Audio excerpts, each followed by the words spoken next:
So for the purposes of the videotape, I want to explain why I'm dressed like this. They all know already it's Tacky Tourist Sunday, and I'm dressed like a tacky tourist. Okay, I just needed to say that because people do watch this on video on our website and on YouTube, and I want them to understand that. Okay. So every once in a while, I'll hear a little snippet of a phrase. It's usually embedded in a longer phrase or a longer quote, but it's the snippet that just stays with me a lot longer, and it really gets me to thinking. It's often something that's kind of short and pithy. You know what I mean by pithy? It's like witty or, something that makes you think like that. But it carries with it a great deal of wisdom and a great deal of insight. And you all know when that happens for me because I usually do a talk on it, right? Yeah, well, today is no exception. So my talk title today is Up to and Into. Up to and into. This came from a quote, a longer quote from a very cool but kind of unknown metaphysical book that was written in 1927 by John MacDonald, and the book is called The Message of the Master. Any of you familiar with it? It is such a cool book. We don't have it in the bookstore, just know that, but you can probably order it online. It's a very interesting book. Well, here's something that he said. He said, words are feeble things when one attempts to explain these deeper things of universal law. Words are feeble things when we're trying to explain this thing of universal law.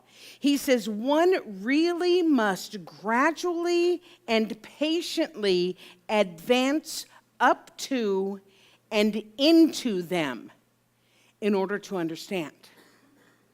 So that whole statement is pretty profound. How many of us have experienced the feeling of deeply knowing what it is that you know and deeply knowing what it is that you are learning and that you're coming to understand about this teaching and about metaphysics and about God, but you have trouble putting it into words? Yeah, that's what he's talking about. So we're going to be talking about how to embody this rather than to just give it lip service. Because for so many of us, we get an idea of something that we would like to experience or we would like to manifest, but we aren't willing to truly step up and claim it. Anybody? Yeah. We give all kinds of lip service to it, and we talk about it, and we desire it, and we want it, and we dream about it, but the truth is, for many of us, it's far safer to keep it at a distance as a dream rather than actually step up to it and into it. Yeah. Now, I say we because I absolutely include myself in this category. Not all the time. I've been in this teaching quite a long time, and I have manifested certain things in my life without question, but let's face it, I am not on Oprah yet. I'm not in my right and perfect love relationship yet. I'm not my ideal body size yet. I'm not a multimillionaire yet. Yeah. However, and this is one of the keys, folks, I have the privilege of doing my life's work, whether or not I'm on Oprah. I absolutely have loving relationships, even if it isn't the one yet. I'm surprisingly fit for a woman of substance. Did you see these calves? I mean, seriously. And I have some money in the bank I've managed to save. So I may not be there yet, but I am advancing up to and proceeding into where I would like my life to be. And because you're here and you're part of a center like this is probably true for you. Because this teaching is not for people who just sit around and expect life to happen for them, right? This teaching is for people who are committed to growth, who are committed to evolving and walking a spiritual path. It's the reason we're here. It's the reason why we get attracted to a place like this. Because I'm not telling you what to think. I'm teaching you how to think. Teaching you how to use that mind of yours. So today we're going to spend some time learning about what it means to advance up to and into this expanded and expanding life. Do you understand what I mean by the difference? We are already expanded, and I don't mean our waistlines. We are already expanded, and we are continuing to expand. We are living an expanding life as well. So it starts out, first of all, with the advancing part, the moving toward part, which usually requires us to do something kind of scary, and that is to step out of our comfort zone. That's challenging, isn't it? We say we want to live our lives in a certain way, but we're not necessarily willing to change in order for it to happen. Yes? The old 12-step adage, if you keep on doing what you've always done, you keep on getting what you've always got. We have to be willing to be different in order to have different. And worse yet, a lot of times we aren't willing to be even remotely uncomfortable for any time at all in order to have what it is that we want. And yet basic metaphysics will tell us that the life that we are living right now is the exact reflection of what our consciousness is, of what we think life is going to look like. And so if you keep on doing what you've always done, you'll keep on getting what you've always got. So if we say that we want things different, we have to be willing to be different. Anybody else uncomfortable? Yeah, little glitched up, yeah. If we want our lives to be more, we have to be willing to be more. Even if it means being a little uncomfortable for a while until we grow into it. So our founder, Dr. Ernest Holmes, who wrote a book called The Science of Mind, we have a number of new people here, that's why I'm making that explanation. He is attributed, I could not find this quote, but he's attributed to have said this. He says, remember, if you want a big thing, you have got to expand your consciousness so you would be able to receive a big thing if it were to come to you. OMG! If you want the big thing, you've got to expand in order to receive a big thing if it were to come to you. In other words, like we say in the Science of Mind, are you ready to receive? Are you ready to actually receive? Because another basic of metaphysics is nothing is going to change on the outside until it changes on the inside. So we can mess around with the world of effects out here and try to make the changes out here, but if we want true, long-lasting, life-enhancing change, we have to be willing to first do the work on the inside. In other words, we have to be willing to step up to it before we can step into it. Are y'all with me? Yeah. So how do we do this? One of my other favorite, oh gosh, I love this book. Again, I'm not sure we have it in the bookstore, but you could check. It's one of our curriculum books, great metaphysical book called Working with the Law, written by Raymond Hollowell. Y'all, a lot of you know this book. It's like one of the best books in the world. And he writes a chapter, way back when, on the law of attraction. I have news for you folks. The law of attraction did not start with The Secret. We've been talking about law of attraction for a long time. Ernest Holmes talks about our law of attraction. But Hollowell explains, when he's talking about the law of attraction, he explains that there are actually two aspects of the law of attraction. One of them is desire. The other one is expectation. Now, expectation is a bad word in the 12-step world. In the metaphysical world, it's not so bad, and I'll explain to you why. He says that many of us are super, super good at the desire part, right? We dream about the life we want to have. We dream about the people we want to know. We dream about giving our creative expression. We dream about the health that we would like to express. And yet, many of us don't actually believe that we can have it. We don't actually expect the result that we're working toward. For example, in 2010, I wrote and self-published a book called Giving God a Good Time. That does happen to be in the bookstore, but you know what? That was just a coincidence. Truly it was. So, and I treated and I visualized that it was going to be a bestseller. I mean, how could it not be? Giving God a good time? It's naughty and provocative all at the same time. And I dreamed that it would be discovered by some influential person, Oprah, and marketed throughout the world, right?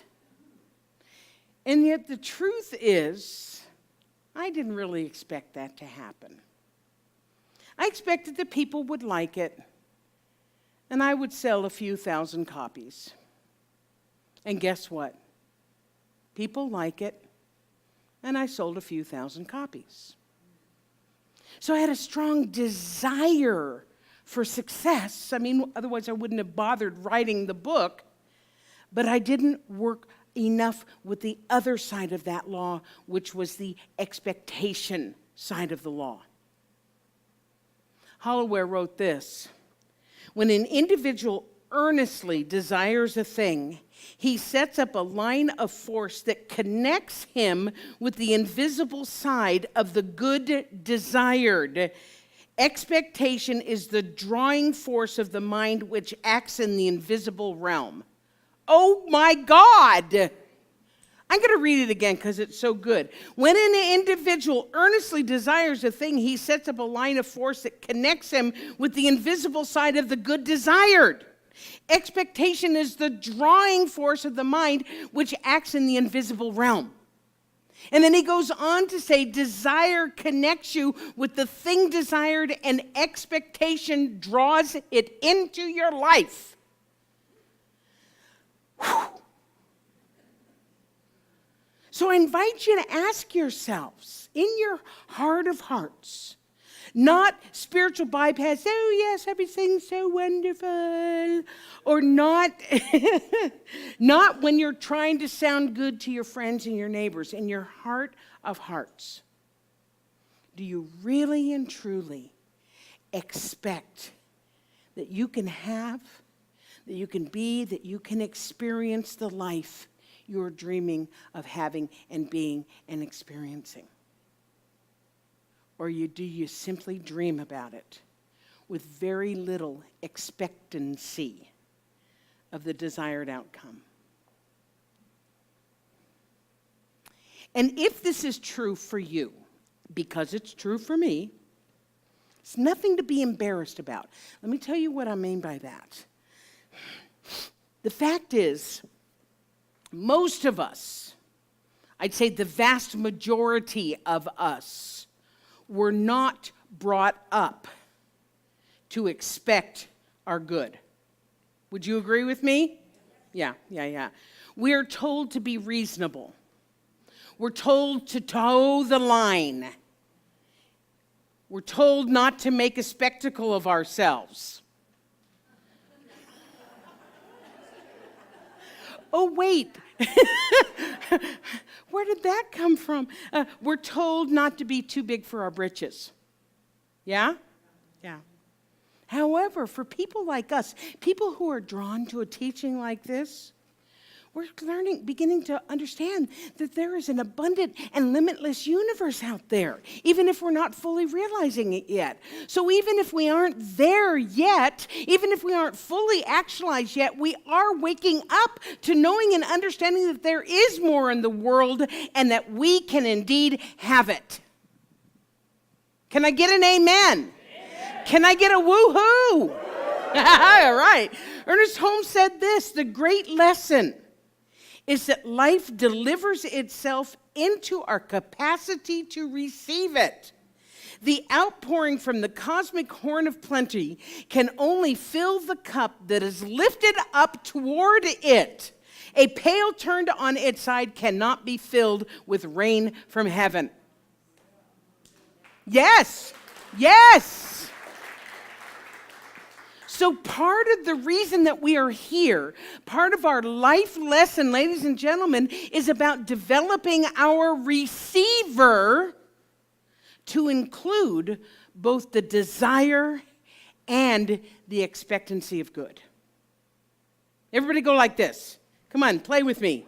Oh, you should see that from here.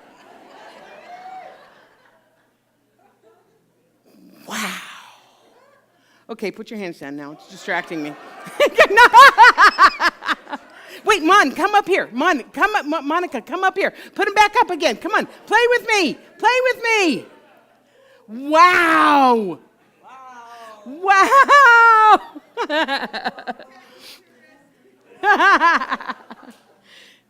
Yeah, but even tacky tourists were doing that. Okay, so we've discussed advancing up to the thing that we want. First, by stepping outside of our comfort zone, and then by actually expecting it. And now what happens is that we can step into it because we've increased our consciousness.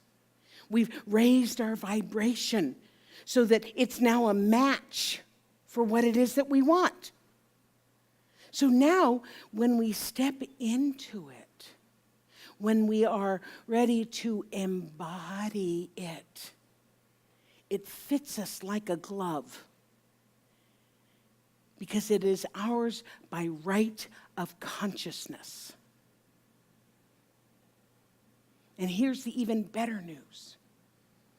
There's more of that where that came from because we live in an abundant universe. So that even if we step into, up to and into something and put it on, and then because we live in an expanding world, then we can expand into the next one, and the next one, and the next one, and the next one. So you know we're going to practice, right? Yeah. There's something quite activating about participating in a spiritual practice in a group like this, like visualization, which is what we're about to do, in a group of like-minded people. Let me tell you why I say that. This environment, this space, this energy gets tilled on Sunday mornings. We have a wonderful meditation at 9:45. Did y'all know that? It's beautiful. That means when you walk in here and you got that energy that you kind of go, because we've been meditating in here. We have music that is particularly chosen to open up our hearts. Who wasn't moved by, that's an original song, isn't it? Who wasn't moved by that song by Amy? We till it even further when we do our prayer work, our sacred work. And then the message hopefully gets you thinking, right? So then when we come together and we visualize together, we're doing our work in already very fertile soil. That's why we do this. So I'm going to change things up a little bit. Chance, if you would.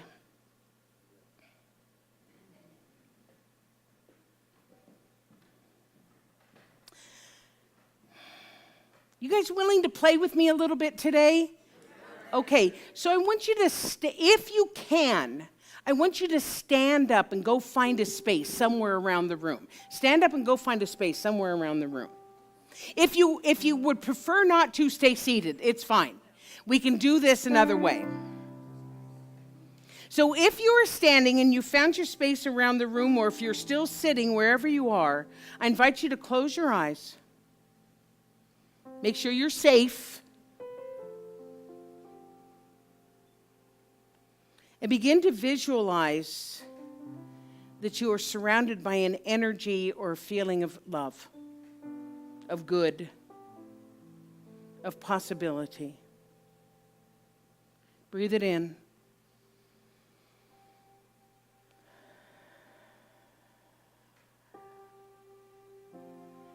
And now visualize that you are now living the life you desire to live.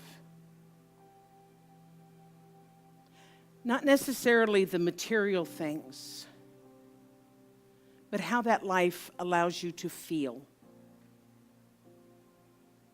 What do you want to be experiencing?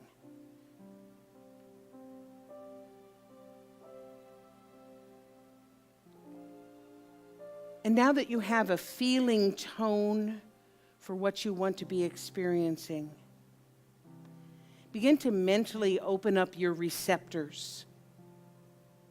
If you want to raise your hands up again, you can do that. However, just open up those receptors. That part of you is ready to receive. Let go of the part of you that wants to argue for your limitation.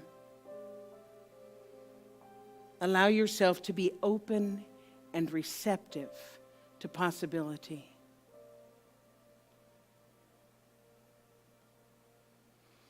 And now that you've created the desire and you've given yourself permission to receive, either mentally in your mind or physically, step up to and into that life. Physically move your body if you want, mentally in your mind, to step up to and into that life.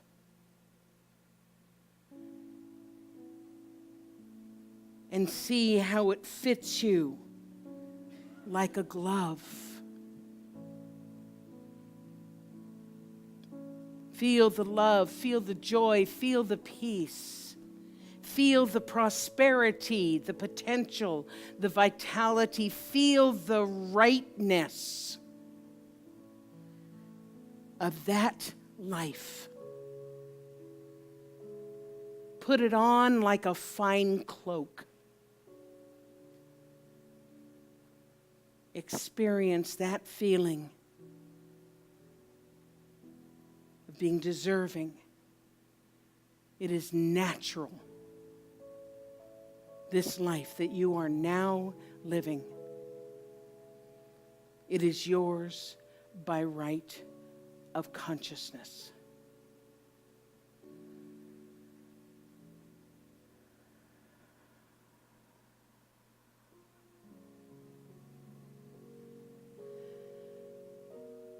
And now, very slowly and very gently, bring yourself back.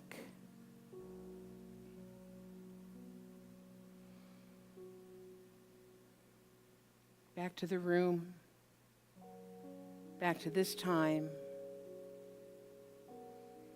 And when you're ready, open your eyes.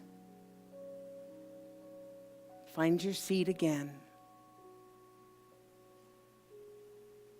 A changed person than who you were when you started.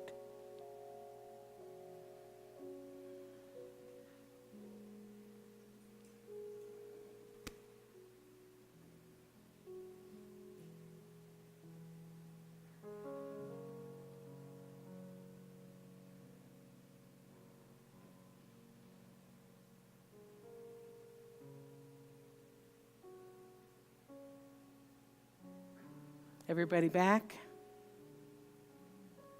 Chance, thank you. That was just lovely. It was like it was written for it. I know.